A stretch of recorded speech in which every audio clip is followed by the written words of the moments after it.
ज्वालापुर मार्ग स्थित श्री जी वाटिका में वन नेशन वन इलेक्शन कार्यक्रम का शुभारंभ दीप प्रज्वलन और वंदे मातरम के साथ हुआ है। कार्यक्रम में मुख्यमंत्री पुष्कर सिंह धामी, केंद्रीय मंत्री शिवराज सिंह चौहान, योग गुरु स्वामी रामदेव समेत संत समाज और कई गण्यमान्य लोग शामिल हुए।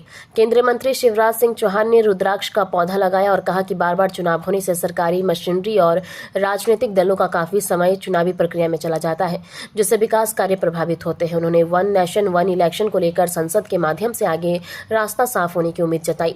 कार्यक्रम में संत समाज ने भी एक साथ चुनाव की व्यवस्था पर चर्चा करते हुए इसे विकास और प्रशासनिक व्यवस्था के लिए महत्वपूर्ण बताया।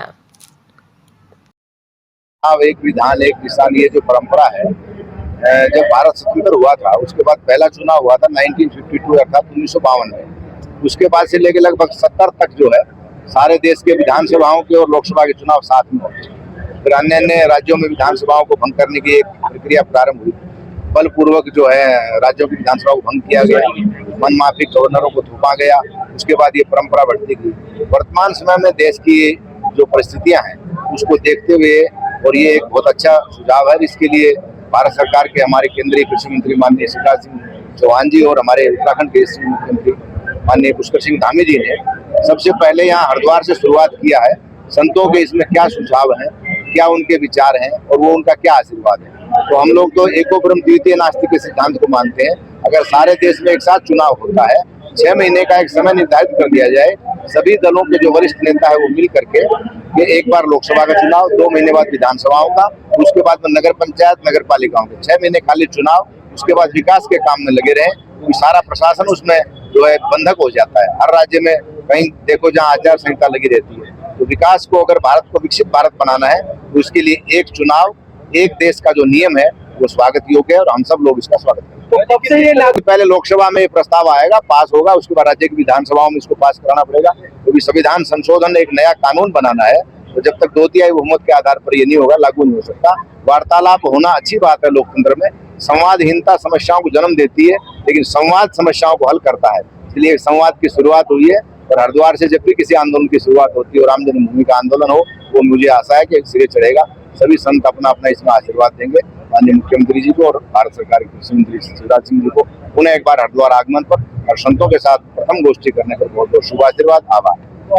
वन नेशन वन इलेक्शन को आशीर्वाद दिया है सब संतों ने, क्योंकि हम संतों के लिए देश से बड़ा कुछ भी नहीं है।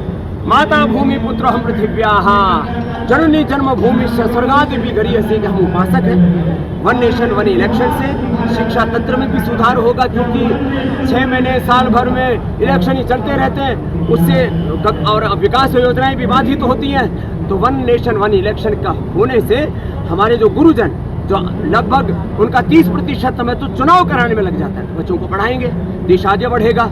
और कुछ राजनेताओं को ऐसा लगता है कि सिर्फ स्टेट पार्टियां उनका कहीं मोक्ष ना हो जाए। इस देश का वोटर को आप उसको बेवकूफ़ मत समझिए। देश का वोटर बहुत समझदार है। स्टेट में किसको चुनना है, केंद्र में किसको चुनना है, और किसको कौन सी ऐसी पार्टी है जिसको स्टेट और जो है नेशन दोनों में एक साथ चुनना है, उसका निर्णय उसको करने दीजिए। आप अपने राजनीतिक तुच्छ स्वार्थों के लिए इस देश के हितों से समझौता नहीं कर सकते। इसलिए सब संतों ने एक मत से तय किया है कि ये बात दूर तक जानी चाहिए। वन नेशन वन इलेक्शन के माध्यम से ये देश प्रगति के पथ पर और तेजी से आगे बढ़ेगा। देश को प्रधानमंत्री जी ने 100 से ज्यादा ऐसी विकास योजनाएं शुरू की है, जिससे कि 2047 तक विकसित भारत बने। हम तो चाहते हैं कि 2040 तक ही बन जाए। तो इस कार्य से और गतिशील होगा ये लोकतंत्र, और चुनाव सुधारों को लेकर के और भी प्रतिबद्ध हमारे देश के प्रधानमंत्री। विषय है और इस पे जो चिंतन चल रहा है हरिद्वार की धरती से चल रहा है और हमारे धर्म गद्दी के बीच में बैठ करके चिंतन हो रहा है। निश्चित रूप से एक बड़ा संदेश है राष्ट्र के लिए, और जिस तरह से तमाम राष्ट्र के हित में तमाम कानून आए और लागू हुए, हम आशा करते हैं कि जो एक चुनाव एक राष्ट्र एक चुनाव का जो हमारा चिंतन है वो भी हमारे कानून के रूप में सामने आएगा, जिससे हमारे देश के अंदर लोकतंत्र और मजबूत होगा।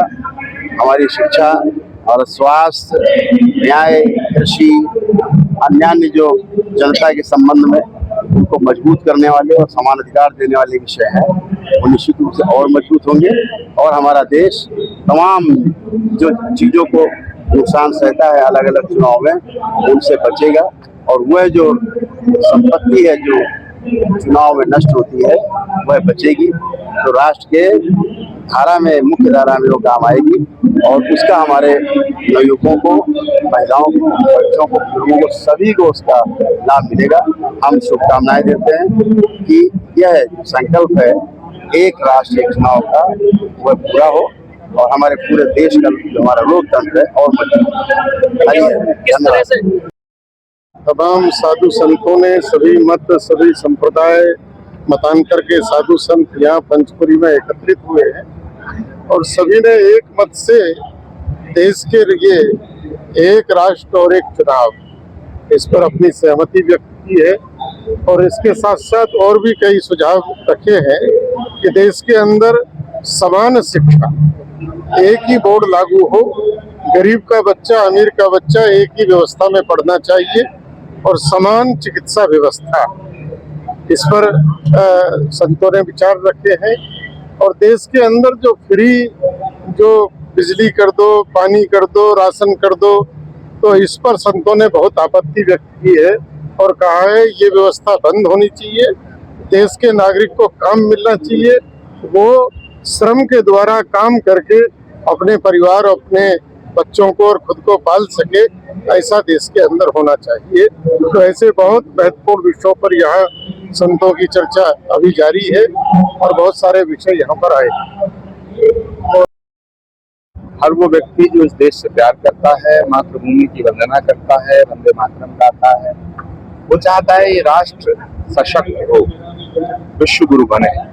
भारत के सभी संतों का मत है कि भारत में एक राष्ट्र एक चुनाव, वन नेशन वन इलेक्शन लागू होना चाहिए।